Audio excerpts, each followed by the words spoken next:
В това видео ще ви покажа как да си направите мултицет, който измерва до много ампери. Както виждате, този, който имам, който съм взел по-точно, аз имам няколко, е до 10 ампера.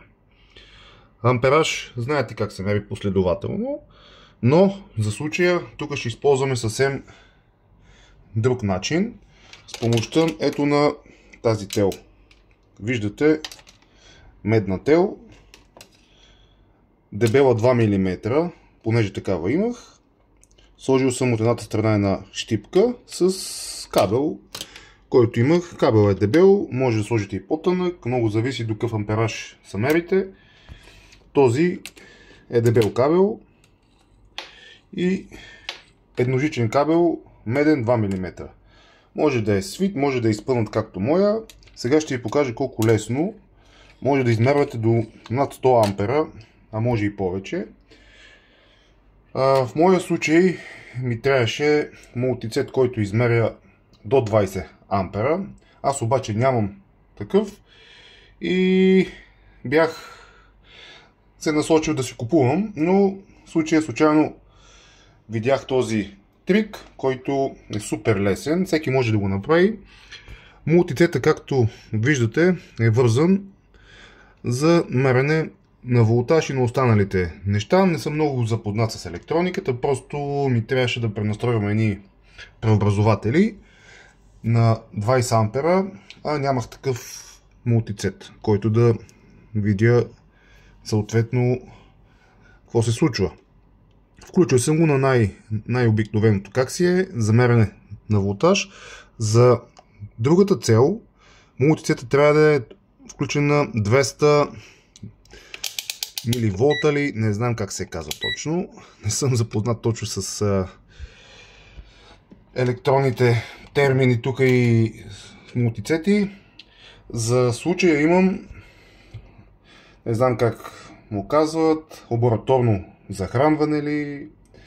Аз така му викам. Това е до 30 волта и до 10 ампера. Тук показвам малко повече, но слагаме го примерно, да кажем, на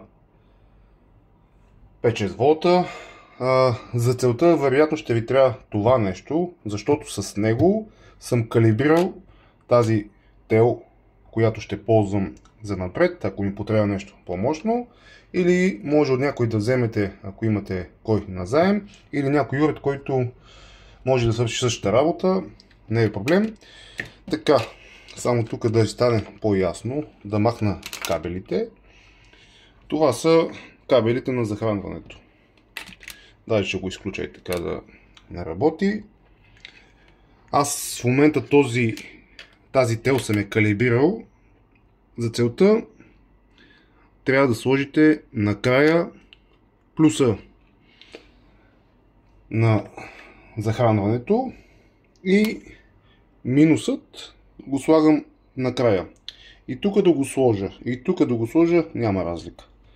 Така че го слагам тук. Тази щипка съм я сложил, ще ви кажа що. Защото ако се наложи да измервам някой уред, просто тази щипка се захваща за уреда и прекарвам единия плюса или минуса от тук.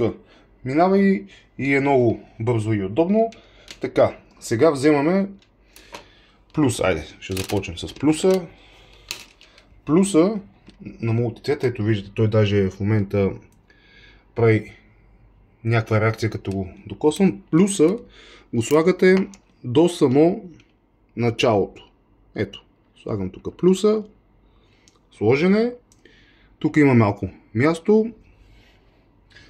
Само да, защипан, и минусът го слагате, както виждате, аз тук съм си белязал. Тук точно е позицията, в която показва точно с захранването. Малко, да, точно тук. И ето сега, виждате, така, започвам да тествам. Пускам ампеража, виждате в момента е на 2,7. Ето, 2,7 ампера, 2,7. Увеличаваме примерно до 5,7. Ето, 5,8 е тук, 5,7. Ако искате да е 100% точно, Просто трябва леко да разместите кабела. Само да видим на къде. Наляво не, надясно. Ето. Още малко може би ще трябва. Ето. 5,8, 5,8. Намаляме на 1,9. Виждате, 1,9, 1,9.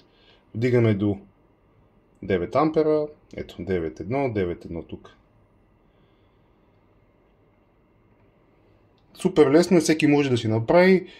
В информацията, която видях, телта беше милиметър и 30 или колко. Тази е 2 мм. Просто такава имах къщи, нямам друга. Но все тая бачка, само ще ви покажа, като го преместите по-напред, какво се случва. Ето. В момента е нагласено точно, ще го доближа по-близо. Ето тук, примерно, ще го сложим. И виждате как вече се получава отклонение. Местите го и виждате горе-долу къде ще съвпадне. При мен е тук, аз съм го белязал с маркер. Показвам и 1:1. В случая по този начин си нагласих преобразователите на 20 ампера и си бачкат перфектно. Просто нямах уред, но този елементарен трик действа перфектно. Чао от мене!